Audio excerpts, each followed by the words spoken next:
I was just playing around with a fabulous stitch that we totally manipulated in the Bernina 790. We took stitch number 18, which is a stretch stitch, and turned it into a decorative stitch that's an applique. That's my favorite applique stitch.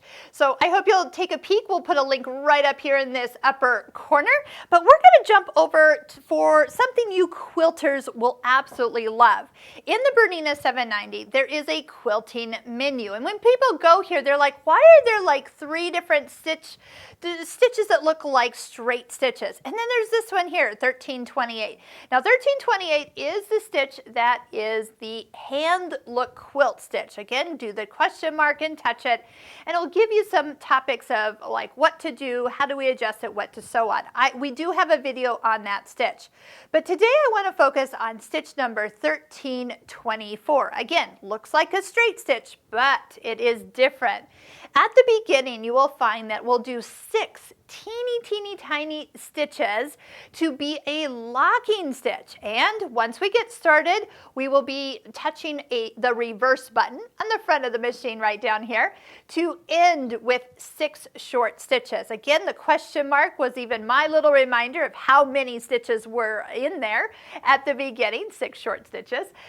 They call it a quilter securing program. Secures the beginning and end of stitching with short stitches in a forward direction. Forward, that's the key. So we're not backing up, we're not doing it all in one hole. And this is an amazing stitch when you're doing stitch in the ditch.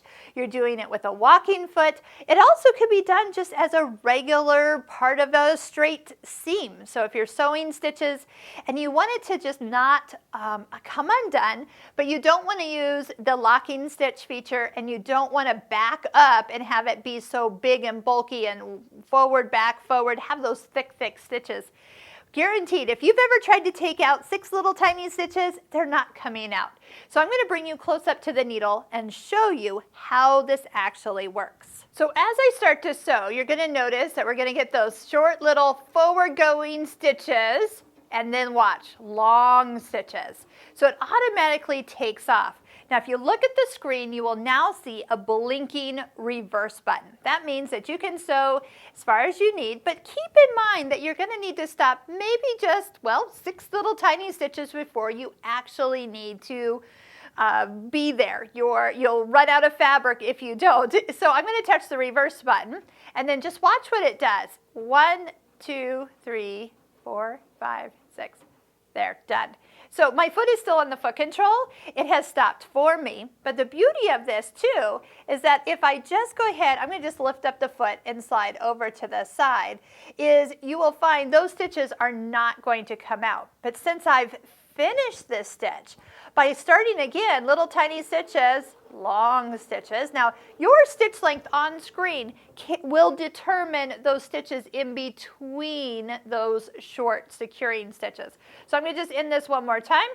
And so until it stops, just keep your foot on the foot control until that happens. Here, let's just take a look right here where if we were to try to take those stitches out or pull against the seam, you'll see that there is no way I'm going to come apart much more than just barely opening that up. It's a great way, and how flat that is.